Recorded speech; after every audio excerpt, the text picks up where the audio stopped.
Good afternoon, everyone. Welcome to today's webinar. I'm Bianca Durini, President and CEO of Aperio Philanthropy. We are delighted to be co-hosting today's discussion.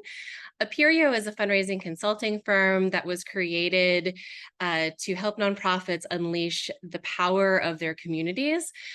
We focus specifically on figuring out revenue strategies and then bringing them to life, working alongside an amazing community of nonprofit leaders and fundraisers. Today's conversation is part of a series that we're very excited about, bringing together stories of founders and funders and the partnerships that they developed. And I'm really excited for today's conversation with Perrin and JB. I'm going to now turn it over to our co-host, Sylvia Meyer from NYU, to introduce herself, the program, and our moderator. Thanks for joining us. Thank you so much, Bianca, and hello, everyone, and welcome. My name is Sylvia Meyer. I am the academic director here at the NYU SPS Center for Global Affairs, or CGA. Since its founding in 2004, so almost 20 years ago, our goal here at the CGA has been to prepare global citizens to make a positive impact in the world. And we do that through a variety of activities, principally our two graduate programs, one in global affairs and the other, the master's program in global security, conflict, and cybercrime. We also offer a wide variety of skills and knowledge-based continuing education courses and offer public events such as this that expand upon topics we cover in our classrooms. We are also very proud to be the home of the George H. Hyman Jr. Program for Fundraising and Philanthropy. Through our open enrollment courses and certificates in fundraising and digital fundraising, we offer professionally oriented educational options for those looking to enter or grow within the fundraising field. Courses are taught by practitioner faculty who bring their vast experience, expertise, and networks to the classroom, including the moderator for today's conversation, Lou Hanessia. Lou is a trauma resilience consultant, adjunct professor, wonderful colleague, if I might add, researcher and facilitator working across sectors with companies, nonprofits, educational institutions, and communities. Here at the Center for Global Affairs, she teaches a course on foundation in trauma-informed fieldwork. Our students adore Lou. She's absolutely terrific. A little bit more about Lou. Distilling multidisciplinary sciences and evidence-based practices, Lou designs and leads trauma-informed programs and pedagogies that scaffold resilience-centered learning experiences from primary to graduate school, collaborates with teams and companies to develop stress-resilient workplaces, and facilitates neuroscience-based leadership development. She is an award-winning journalist, former NBC network television anchor, and Discovery Health Channel host, as well as host of more than 13 television shows with more than 25 years of national and international broadcast journalism experience. As host and executive producer of the Foreseeable Now podcast, Lou and her guests explore insights and perspectives that widen our lens on how we frame and tell our stories, how we harvest hope in adversity, and how we live, lead, learn, and harness the present as living potential. Lou, the floor is all yours. Thank you so much, Sylvia. Welcome, everyone. Okay, today, founders and funders, anyone who has fundraised knows that that first gift is always the hardest to secure. It can feel daunting to make the case for a new big idea and ask for support of a vision before it's realized. And then on the funding side, funders and philanthropists hear so much important work every day. There's so many ideas to fund. So what is that spark? What is that threshold moment when it makes sense to take the leap on a new organization or a new initiative? So in today's conversation, we're going to explore how founders and funders can collaborate to get a new venture off the ground. We'll look at the case study of the founding of Live Free OKC and the instrumental early support of the Arnall Family Foundation. We'll find out what productive partnership means, what it looks like, and what it can accomplish for our communities. We'll start by discussing what these initial conversations were like, and then we'll find out what advice our panelists would give to founders looking to fund their startup nonprofit or initiative, and to funders interested in supporting early stage ideas. So to begin, I am delighted to introduce our distinguished panel. J.B. Williams, the executive director of Live Free OKC, is a rapper from Oklahoma City whose music, according to Chuck D from Public Enemy, has the potential to change the world. His new album is Black Future, released in August 2016, with a 4,000-seat sold-out show at the Criterion in Oklahoma City. The album reached number 25 on iTunes. Monument, a track from the album, featured Chuck D, premiered on Billboard, and another track, By Any Means, premiered on Mass Appeal. Perrin Duncan, Special Projects Manager at the Arnall Family Foundation, is passionate about pursuing a life of purpose and deeply believes in the importance of education and equity. She began her role at the Arnall Family Foundation in 2022, primarily focusing on criminal justice reform. As an advocate for inclusive collaboration and innovation, she helps ensure the right pieces are in place as we collectively work to improve systemic challenges. Okay, quick introduction here. Let's dive in, but let's set the stage first and have Perrin, you and JB each introduce yourselves. Just share a little bit about yourselves and your role in this story. Let's start with JB. Just give us a little snapshot of the story of how you got the idea for Live Free OKC and what led you to decide to found the organization. All right. Man, I want to say 2021. Thank you for having me, by the way. I appreciate this. But 2021, we got to, on the tail end, we were doing some social justice work for the Julius Jones Coalition, a brother who was on death row. And after his sentence was commuted, we took a trip to Oakland and we got to visit with the Live Free USA. And Live Free USA, they do a bunch of different things, but CVI work is one of those things that they do. And we got really, I'm watching looking at the program and realizing like this type of CVI work is something that we do already in our community, but there was no name for it. We didn't have a name for it. It wasn't a profession. And so at that point, we just started to learn more about it. We went to different workshops and different conferences around the country. And then we had a peace summit here in Oklahoma City where we invited community leaders. We invited, some law enforcement, clergy, philanthropy groups. And we invited the people who we were going to these different places and learning the work from to come to Oklahoma City and share, pretty much what we have been learning over the past year. And so that was kind of, just the initial idea was just introduced into the city after we had, been able to kind of travel and learn. And Perrin was there at that peace summit. And from there, we just kind of just got busy on making it happen. So I'll let Perrin jump in there. Well, I love the Perrin was there, right? So, and Perrin is here. Front row. She was there on the front row. Yeah, front row. So Perrin, with the front row to this, the seed of how this story began, tell us about your journey in philanthropy, just a little snapshot, and your role at the Arnall Family Foundation. Sure, absolutely. Thank you, Lou, and thank you, JB. This is such a gift to be here with you all today and to share, a story about our relationship, because I think it is unique. And I don't know, working with JB is awesome and inspiring, and I'm excited about the work that we get to do together. My background in philanthropy is a little bit not traditional. I grew up in Oklahoma.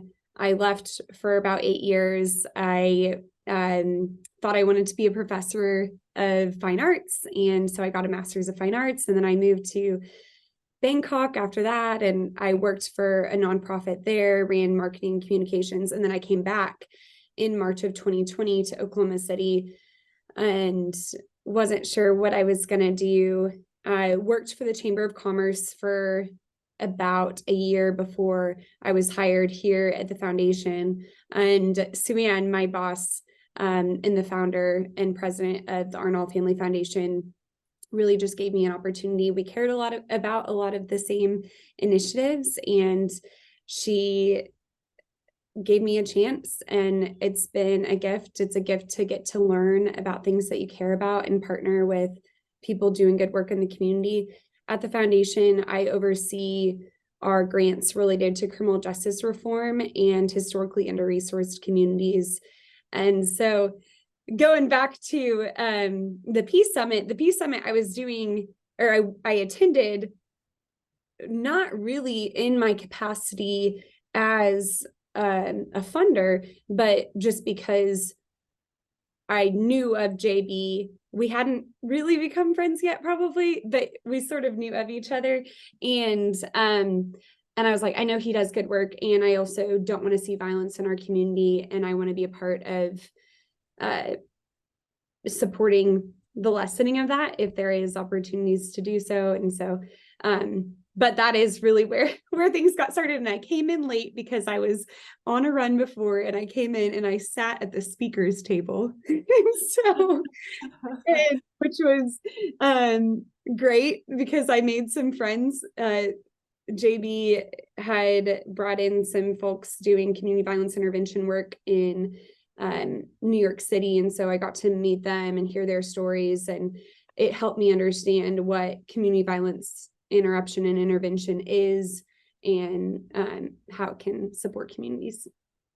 So interesting. So let's talk about relationship. Let's talk about how you'd heard of JB, and JB remembers you in the front row. There's this kind of like really interesting dance, like you're in each other's orbit, but there's nothing quite like the relationship between founders and funders, right? It's so full of potential and possibility. So let's shift into this. JB, take us through these early days of Live Free OKC. So how did you get the organization off the ground? I mean, you can start wherever you want, because I know this is a story with layers, but let's plant that seed for how unique this relationship is between founders and funders, and between you and Perrin and the Arnold Family Foundation.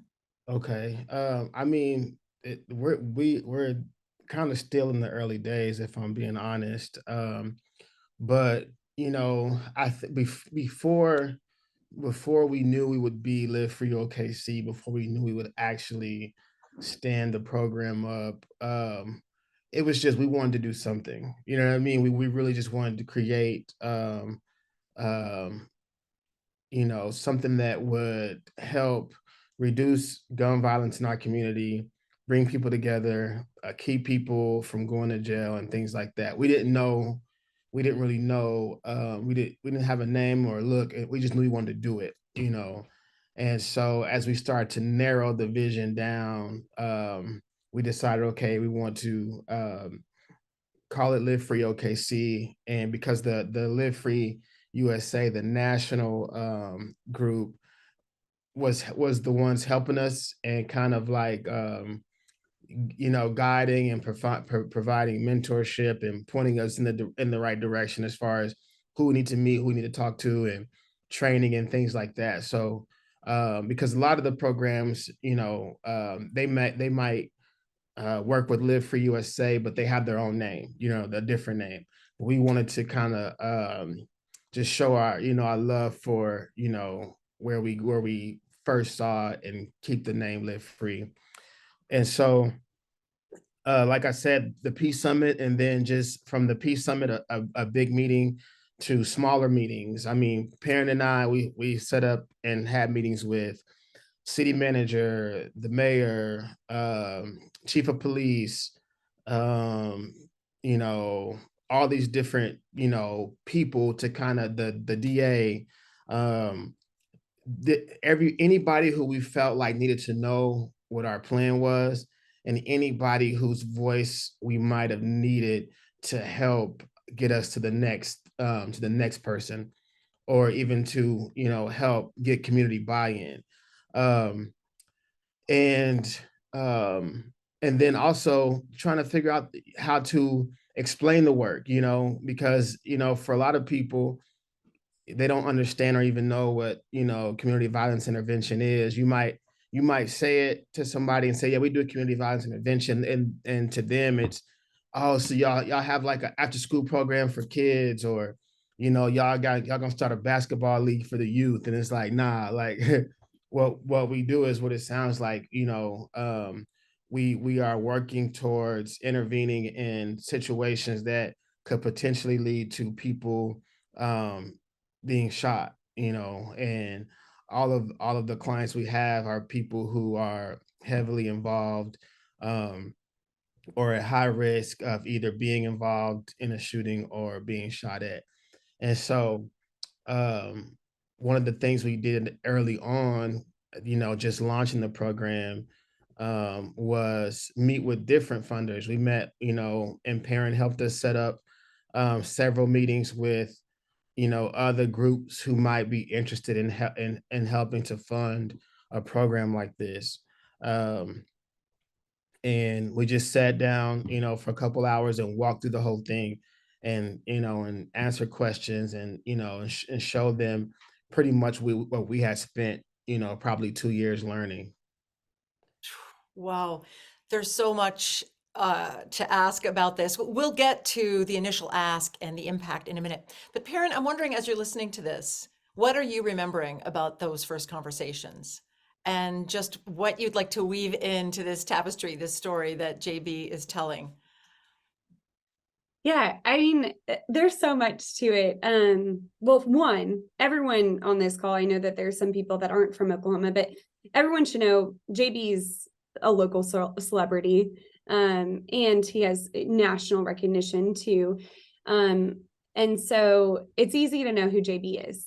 And what's unique about him as well is he has deep respect, shared by a variety of community stakeholders, not only in the community that he grew up in, and Live Free is focused on right now, but throughout the city. And so that didn't necessarily make it easy, but it did support a public openness to this type of work, which this is the first time Oklahoma has had a community violence intervention program stood up, and it requires us to reimagine public safety in a different way. And so in my role at the foundation, a lot of what JB and I did in the early stages was think through, okay, how do we have the conversations to make sure that the environment that we live in, not only the hyper-local environment where this program will primarily serve, but also the wider environment, knows what we're doing, has an appreciation for what we're doing, and will support it and welcome it, and recognize the value and the intent to improve the public health of our community. And so we got to have some really cool conversations with our mayor and our city manager, and brought together groups of funders, not necessarily with an expectation that they would also join in and provide dollars and support in this initial stage, but they would be able to ask the right questions, and think through some of the things that we might not be thinking through. And Live Free USA was also huge in terms of providing technical assistance and support in some of those communication pieces that I think are crucial. And how do you talk about and tell the story of how this type of work can benefit your community? So yeah, those are some of the things that I reflect on when I reflect on our initial stages of the work. JB and I, alongside Jess Eddy, who is also huge in this organization and huge in the success of the organization so far, we had frequent meetings, sort of just brainstorming, what do we need to gather and think through in order to make this something that I will feel confident talking with my organization about supporting, but then also confident bringing in other funders for support and other stakeholders that might care and have an interest in the work that Live Free does. Yeah, so interesting. So all this information gathering and all the conversations and brainstorming that you talk about, I'm also hearing that this is building trust. This is building mutual trust between the two of you and among this sort of funders community that you're exposing JB to. So JB, I'm wondering if you remember how you prepared for those meetings. You know, it sounds like you gave a lot of thought, not just to the name and to the purpose and the vision, but I'm wondering if you remember how you prepared. I think that would be informative. How did you enter into those meetings? What's your take on that? You know, it really depends on the meeting, but really, I can't even front. A lot of the preparation was just Perrin and my partner Jess, you know, helping to make me look good and making sure I sound good, you know what I mean?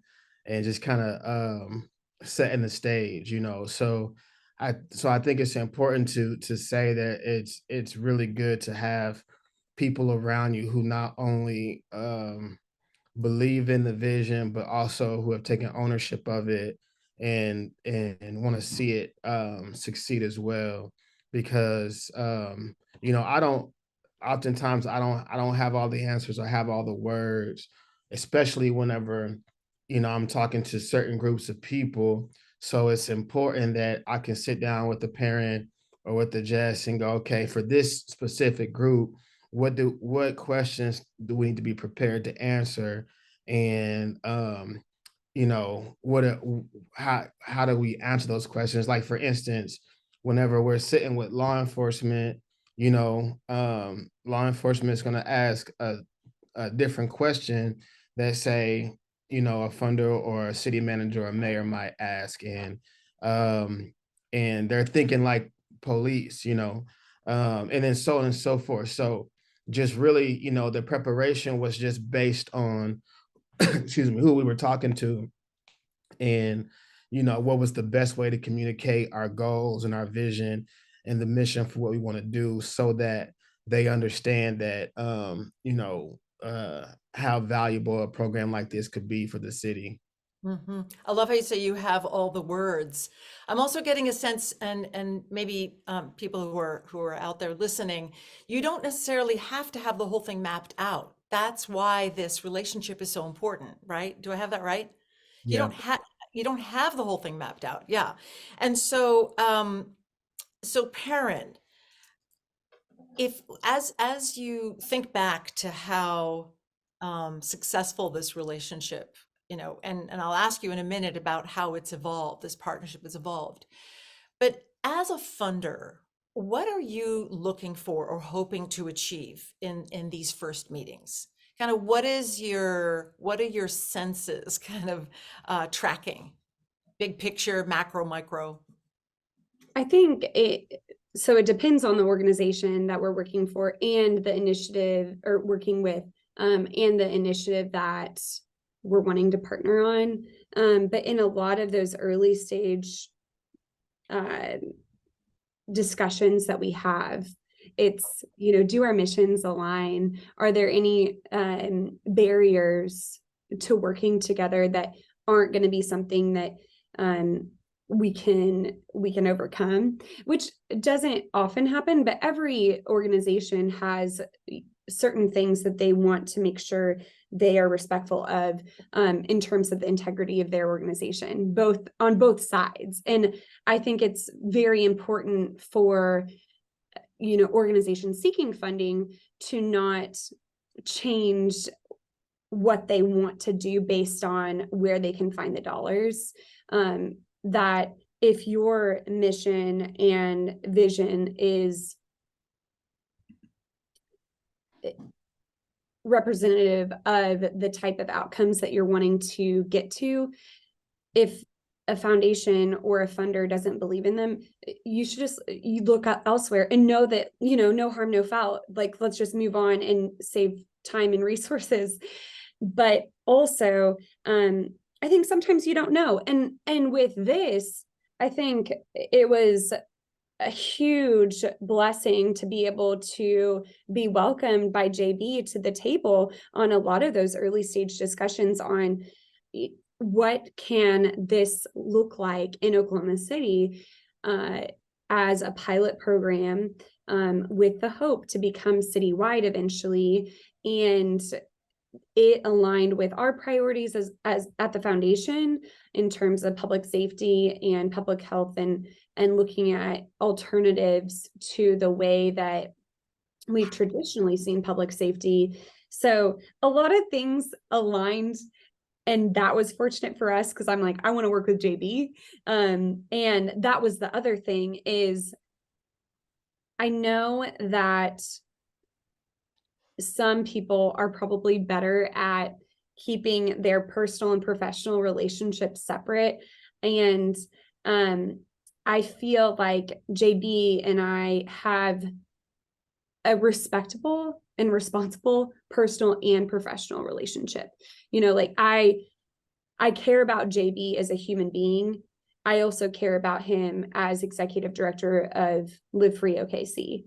And I also care about him as a rapper and an activist and a member of our community that helps inspire others. And so I think that the more rapport we developed together, we were also able to have more challenging conversations of like, okay, does this make sense? You know, is this how we want to move forward? And how can I best advocate for you? And how can we work through when we have challenges?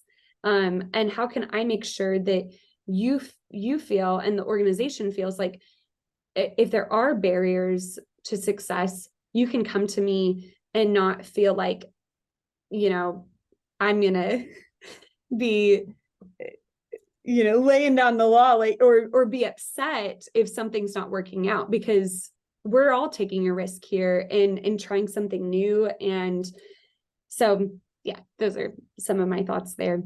That's so powerful. JB, as you're listening to the respect, the true admiration and respect and trust that Perrin is describing for you, about you, professionally, personally, etc., I'd like to shift to the initial ask, because I'm wondering whether, or to what degree, that feeling of safety and trust and respect made it easier for you to ask. Because thinking of many nonprofit leaders and fundraisers kind of wrestle with determining how big to go with their initial budgets and asks. So how did you decide what to share with the Arnold Foundation? So I think it's important to point out, like when I first met Perrin, our relationship didn't start like this. You know what I'm saying? We were I think we were at a jail visit, visiting the jail, something totally different, you know, way before there was a Live Free OKC. And I just remember like talking to her and leaving going, man, who is this little lady, like with all this energy and like who just really like gives a damn, you know what I'm saying? And I still because and I guess it's also important to say, like, I had very little knowledge about funders and, you know, all these different things at the time. So even whenever we invited her to the Peace Summit, like my mind wasn't going, okay, she can see this and we can go and ask her to help fund this program, right? I didn't, those things didn't even click. I was still learning about it. And I only wanted her there because of the conversations and times we were together. Like I knew she had the energy and I wanted her to see it and be involved in it. You know what I mean? But just because of what I knew about her. And so whenever we so that's what the trust comes, is what I'm saying. So the trust came from that, because I knew what she was about and I'm always seeing her in the streets working, you know what I mean? And so that's what the trust came. Now, as the ask part for me, is I always try to remind myself that in a position like hers, and there's people always asking for stuff, like, and for me now having lived free OKC and being a friend of parents, there are people always hit me up, yo, can you introduce me to parent, you know what I'm saying? And so me knowing that, I think about those things going into a meeting like that, so um it's important that, I share, this will be the first one ever in the Oklahoma City. This is important because, A, B, and C, things like that. And so really, the ask is really just for them to take a risk, for them to for them to take a risk, believe in it, and see the value and understand how something like this could really change, not just the neighborhood, not just the block, but a city overall. And, and I always say this too, like usually, like even with people that we work with Live Free, and we're trying to like bring on in the beginning, if for instance one of our peacemakers, our credible messengers, if I take the idea to you and I'm explaining to you what it is, and your immediate response isn't, I'm with that, that sounds dope, I'm down. It's like, I mean, but so what do you like, I don't, and you hesitant, like, man, I don't know that, what I'm saying, then you're not the one for the job, you know what I'm saying? And so knowing that, after I present this, and parent was like, yeah, she immediately got it. Like it was just a no brainer and perfect. So that made the ask a whole lot easier, because at that point you're just, once you presented it and you show, what can be accomplished, the ask is for somebody just to jump out the window with you to do it. You know what I mean? Wow. Phew, that's powerful. So Perrin, you jumped out the window together. So just a little bit, love to hear, what you're thinking as JB paints this picture about taking the risk. What was it specifically that had you say, yeah, you had me at hello, but the idea of making that investment and taking the risk and jumping out the window, so to speak. I think there were multiple reasons why this was exciting to me and our team. And one of them is that it is a risk, and it's different, and it's different for Oklahoma. But also we were able to look at how it's impacted other communities in a really positive way and demonstrate that. And I don't know, I think that if this is going to work in Oklahoma City, particularly in the east side of Oklahoma City, where JB grew up and has very deep relationships, JB is the one to make that possible. And so, and you don't always get things perfectly timed up in that way, where someone's available, someone's interested, someone's willing to do the work. And so, at least from my perspective, I felt like, okay, we've got to figure out how to make this work now, because it is now that it's needed. And so, but then I'm not the only one that matters in terms of who we need to get on board. But and the other thing that I think that has been important in this relationship and through the launch of Live Free, because, and I'm not sure if everyone on this call is aware, but Live Free just launched this year. And we had our official launch in August, where we brought in community stakeholders. We also welcomed the community. And I keep saying we, because JB and the Live Free team have allowed me to be an active part of a lot of the process. I think some funders choose not to be super active with the organizations that they provide funding to, and that is one model. If it's possible, I think funders should get involved as the organization will let them be in the work and understanding the work, because it's so hard to be really intentional with the dollars that you have access to, unless you truly understand where the community's at and what the impact is going to be. And so anytime Live Free has an opportunity for me to show up, I try to be there. And yeah, and there have been hard things with that too. Oklahoma City, since the launch of Live Free, we've had several instances where there had been acts of gun violence, and really in close proximity to the community that Live Free serves.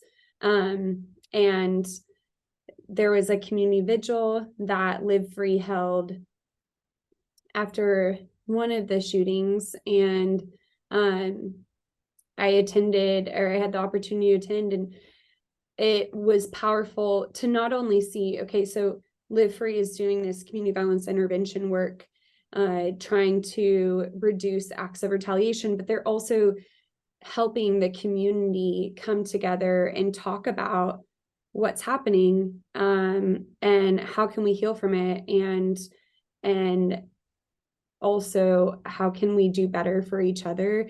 And so it's been a huge gift to me to get to know the organization in a really intimate way. Yeah. Boy, that's powerful, Perrin, and it really drives home this this very clear point that the investment isn't just financial, it's emotional, it's social, it's relational. And so let's talk just for a moment here about building this partnership. I said in the introduction that we'll find out what productive partnership looks like. I think we are getting a really good sense about what productive partnership looks like, but how has your partnership evolved over the last, say, several months? How do you see it changing and evolving and deepening? Let's start with you, Perrin, and then JB. I think, well, one of the ways that it's evolved is I felt like early on, I was providing more support in terms of my thought process of how things should be structured, and or what JB and Jess and the team should be considering. And now Live Free has a board of experts that have expertise in areas that I am not an expert in, and they have technical assistance, and so we aren't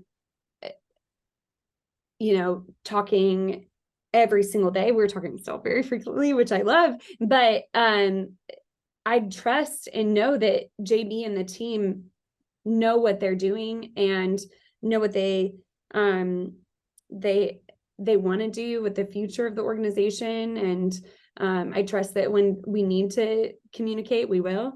But also they're busy and they've got really great work to do. And so I don't know. I think that our partnership will continue to evolve, and I'll continue to uplift them too to other organizations, and that they could partner with in terms of just community-based partnership, but then also funding partnerships. Sustainability is really important to me, and I know that we're a foundation that doesn't support initiatives into perpetuity, but we want to see Live Free succeed. And yeah, I know JB and the team have what it takes to make that possible.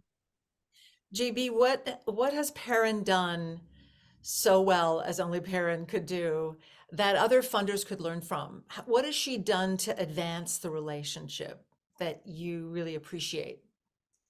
I think part of it is just getting her hands dirty, like that's one thing I always tell people is like what really sets Perrin apart is like she's gonna be in the mix, in the trenches, you know what I mean? Like, for instance, I just know if we call her to show up in the middle of the hood somewhere, for whatever, she gonna be there. You know what I'm saying? If we call her for whatever, she's gonna show up. And I think a lot of that, a lot of that helps with the trust, not just with me, but with our team as well, and the people and the community that she gets to serve, because that's what people, at least in our work and what I do, that's what's most important to people, is that they feel like, they want to know that like you're in the mix with them. You're not just sitting up here watching what's going on.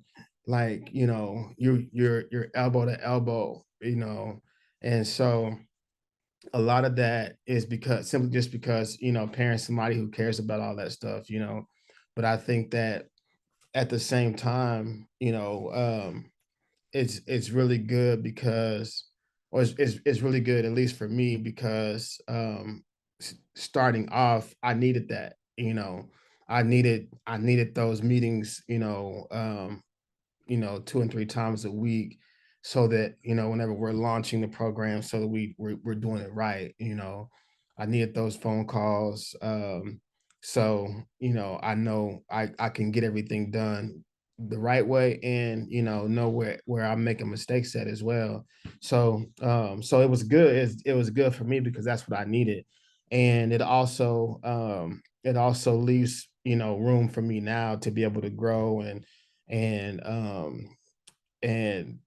be able to lead our guys here, because, I've been fortunate enough to be around, a parent, for so long, to understand a lot of things, like I said, I didn't know and understand at the beginning when I started this. So There's a question from our audience, JB, about how you are hoping to grow the impact of Live Free OKC in the future. So maybe just talk, since we're speaking about impact, talk about your plan for this next phase of the organization. yeah, okay, yeah, that's a good question. Thank you. So right now, our pilot is in Ward 7, so just the east side of Oklahoma City. We want to the next phase, is to expand to other, either other wards, other sides of town. The South Side is in desperate need of, violence intervention. There's, North Side, and then also it's important because a lot of the things that happen over here can be a result to what has happened over there. You know what I'm saying? Or sometimes those groups will come over here, you know what I mean? And then, our groups will go over there, and so because of that, because it's, there's all these overlapping with, different neighborhoods and different, crews and stuff like that. It's important for a program like Live Free to be able to not just be in one spot, but to, expand to other parts of the city, so that we can cover all these areas, and really, like, not just change, one ward, but change the entire city. So long term, that's our goal, is to have branches and offices of Live Free in other parts of the city as well. Because, like, even here on the east side, we have, 4 peacemakers, but realistically, we do, because Ward 7 isn't a small area. We really, I would like to have at least, 2 or 3 more, on staff, and so when you think about that, you think about trying to bring other parts of town in, and you definitely need more people. So that's the goal, though, is to, expand throughout the city. hmm Perrin, as you're listening, I'm thinking about, the impact that JB is describing. I'm curious to know, what has the partnership with Live Free OKC meant for the Arnall Family Foundation?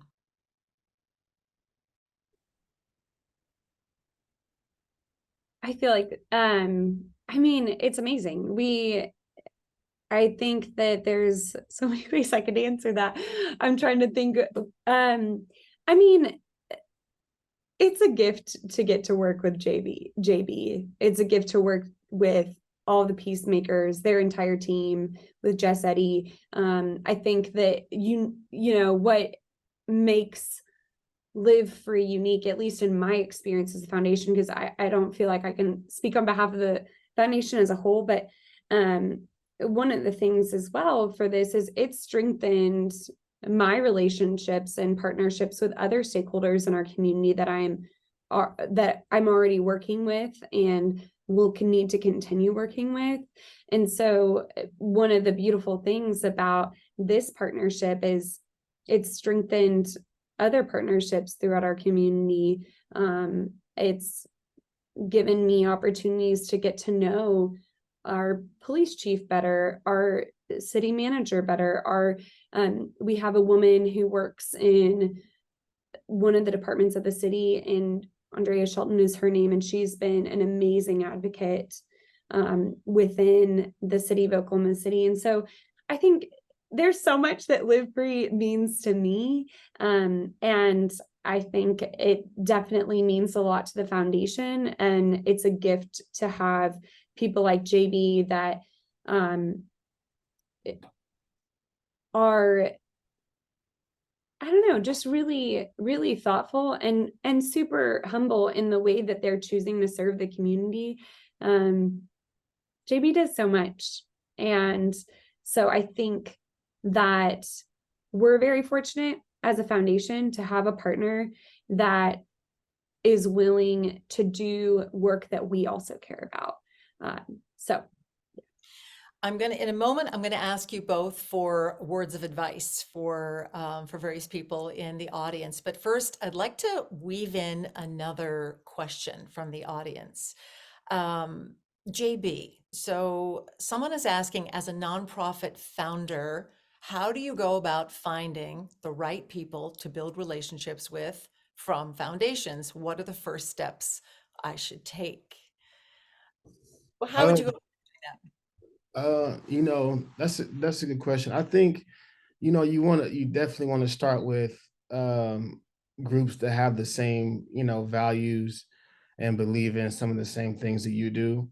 And also, I would, check and see, what who some of those foundations are already funding, you know, so you can see like, okay, this is a group that might be interested in what I'm doing, because I think one of for me, even from the beginning, I've always been like, I don't want to take money from somebody who, you know, doesn't really care about my community. You know what I'm saying?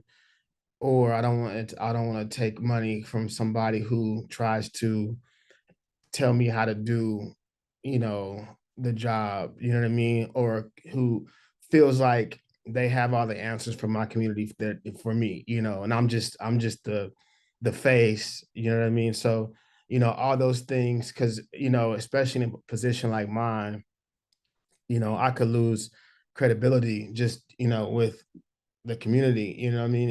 If that's how, if you know what I mean, and somebody finds out, man, you're funded by this program and this person said this, or you know what I mean? So it's very, very, very important that, you guys have the same, value system, and, you follow the same philosophies, when it comes to, whatever those issues are. But those are the things that are important to me. And because I know that no matter what, my program is only going to resonate with somebody who believes in this type of work, and so that's the first place to start, is somebody who is already invested in the community in that way, or has just shown interest in investing in the community in that way. So important. Perrin, a question for you. How far along do you need an organization or initiative to be in its planning before coming to the foundation to request funding or support? And this isn't going to be the best answer, but it's the honest answer. Is it really just depends on what the initiative is, and because sometimes it's not, like with Live Free, it's starting up an entire new nonprofit, a new 501c3. And so we we started pretty early on. I mean, they had an idea of what they wanted to do, but we didn't have a budget figured out. We didn't have baseline data figured out. There was so much that we still needed to work towards, but I don't think it hurts to ever start the conversation. If you have a connection with a foundation or someone who, you know, has some background on what a foundation might be looking for, I think start the conversation whenever you feel ready to have a conversation. Because what I appreciate too is I don't want every meeting that I have to be, hey Perrin, can we figure out how to like fund this tomorrow? And I'm like, I would love to be able to say yes to everyone just because of who I am, but I know that that's not possible. And even with a foundation, regardless of how many dollars you have, that's going to be limited. And so the more we can build a relationship over time, identify if our values align and our intentions align, the more successful that partnership is going to be, and the more potential that we're going to have to eventually make that disbursement and support that organization financially. And I also think, you know, and I can't speak for all funders, but I think that I appreciate just as much in my role being able to be a thought partner with these organizations and with these inspiring people who have great ideas, and thinking through, okay, like, you know, how are you thinking about this?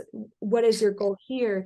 And then also at the end of the day, if we're not going to be a fit, who else do I know that might be? And I feel like I'm kind of starting to transition into advice, but I think advice for organizations and people interested in leading initiatives, if you have a connection in the space of philanthropy, but you know that they aren't aligned with your work, but, or even if they are, I don't think it hurts to just say like, hey, Perrin, are there any other organizations that you think that I should talk to, or foundations that I could talk to?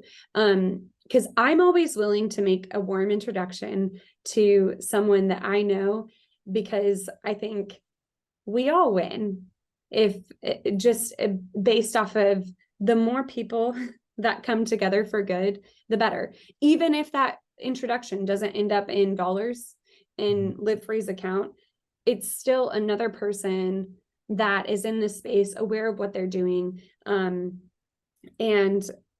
can ask other questions to make them even more equipped for the next time that they have one of those conversations. Mm-hmm.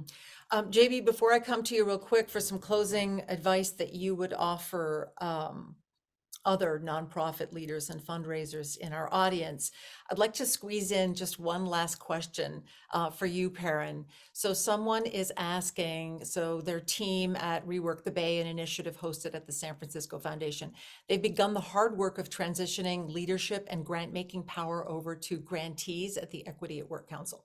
Wondering what other opportunities are present for funders to lean into trust and build power sharing with proximity leadership in servicing communities. I think this speaks a little bit to what you were saying around kind of looking at other opportunities, but maybe just closing the loop on that before we move into final advice.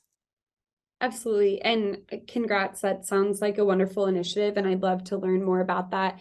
I think that, you know, traditionally philanthropy has left out a lot of minority-led organizations, and there are some hard conversations or exciting conversations that we can have together in community and figure out how do we make sure that we aren't leaving out anyone in a space when we are all collectively working towards a more equitable world and a safer world and a healthier community for all.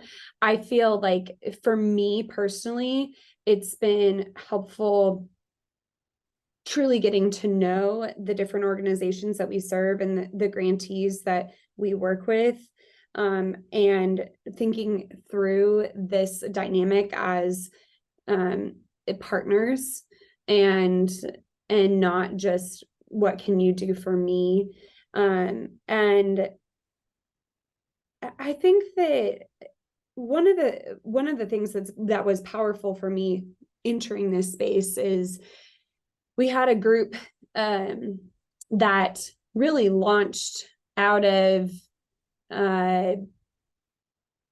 it launched sort of out of COVID, out of the pandemic, out of a lot of the exposure of the injustices of our community. And there's a group of funders and founders that were having those conversations and getting to know each other and meeting for lunch and talking through, what has been difficult for me as a funder in some of the institutions that I'm a part of, but then also how can we be better and how can we learn more? And so which is why I love, like that transfer of power or transfer of ability to resource the people that you know best. With the group that you mentioned, I don't know if I'm answering the question very well, but I don't know. I think it just all goes back to trust and really encouraging the funders in this space and elsewhere. You can only do as much good as you know and as you truly understand.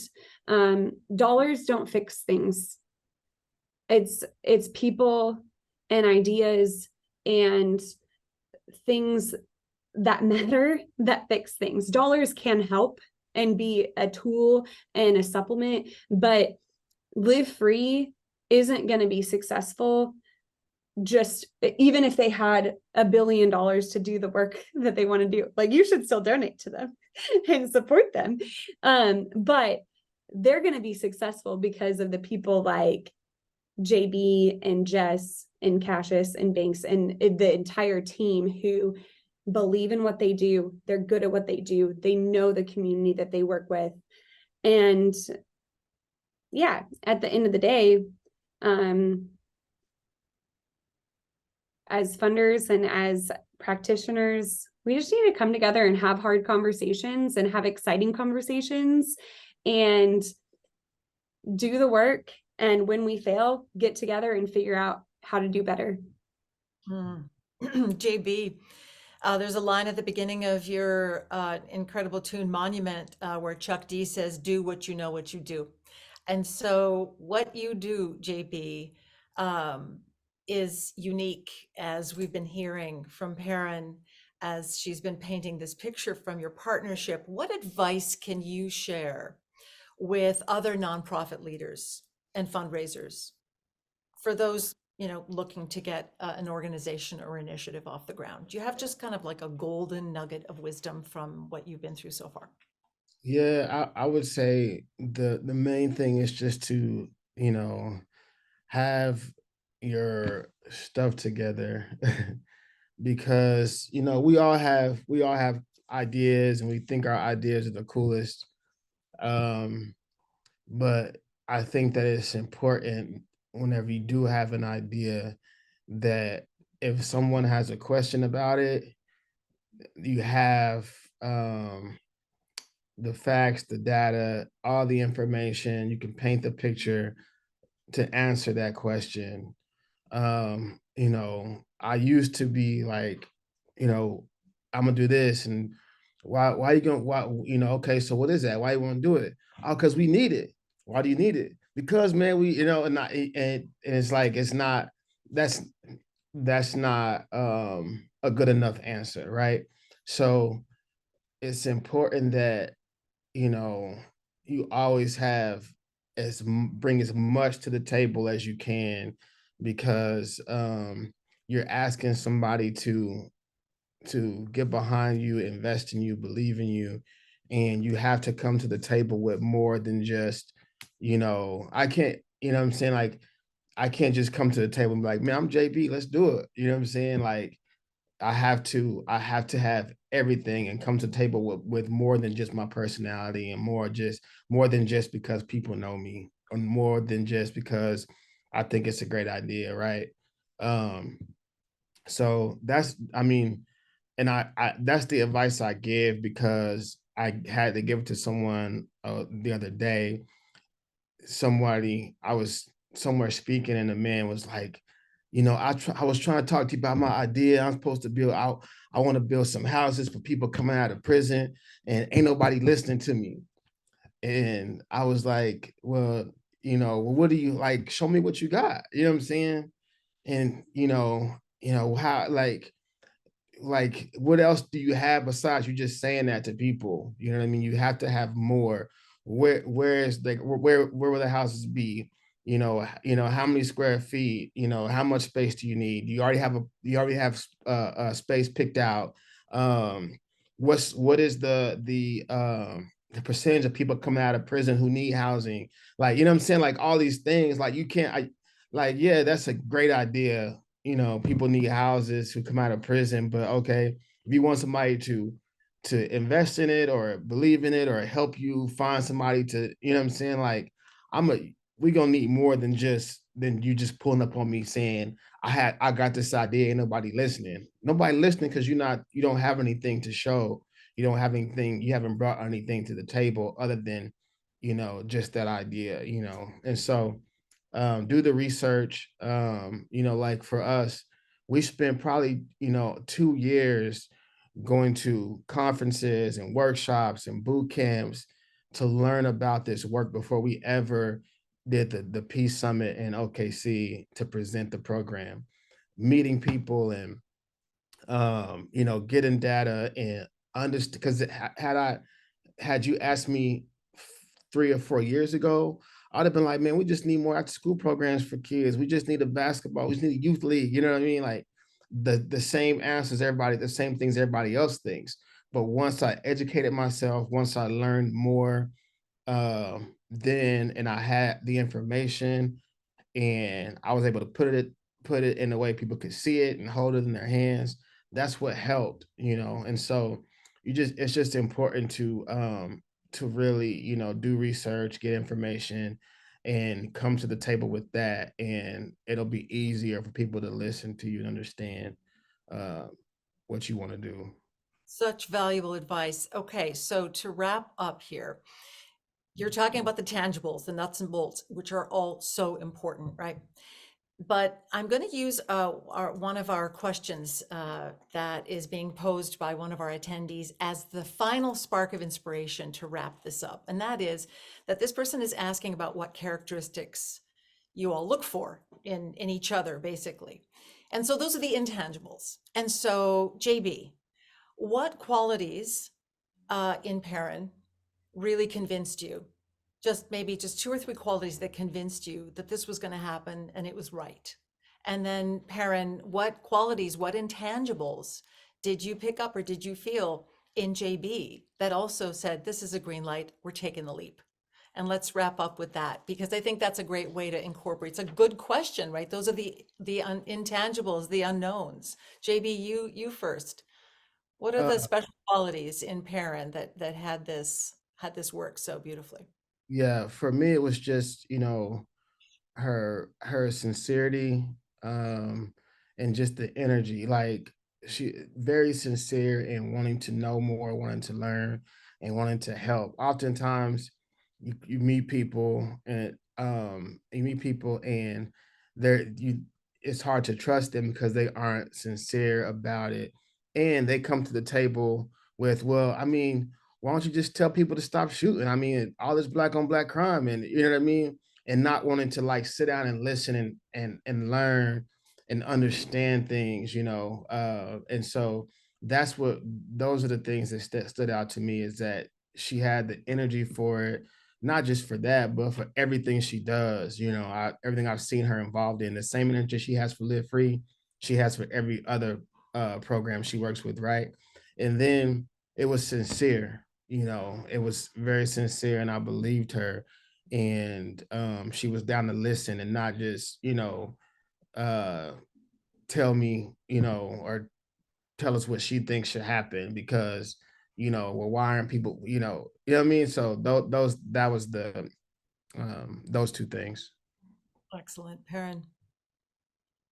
there's so many great things that I can say about JB. I'll talk about two of them though. And one, he's got all the right connections for this work to be successful. That's both local, like hyper local, that's the national connections. And I'm not saying that he's just has that, he's worked for that. And he knows how to build relationships with care. And so that's one that I just knew, you can do anything if you have the right team. And JB creates an environment where anyone can be on his team as long as you show up in a way that's going to be supportive of the good. So that was one. And then also, I think that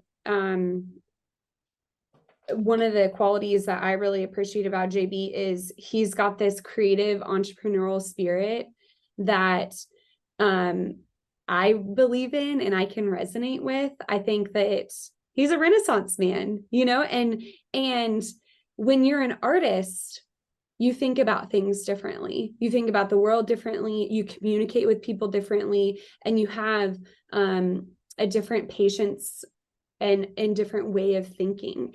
And I think that you can solve problems without just saying, okay, this is not working. It's like, okay, we can think of however many possibilities there are to make this successful. And so, a million things I can say about how much I appreciate JB and the type of person that he is and the qualities that he has.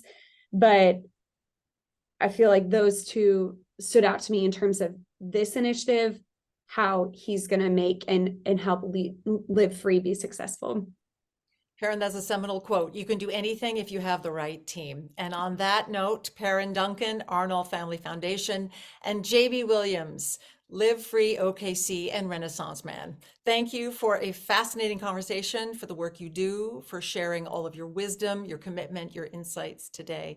And thank you to NYU's Center for Global Affairs and Aperio Philanthropy for gathering us all and making this possible. And thank you all out there for joining us today. See you next time.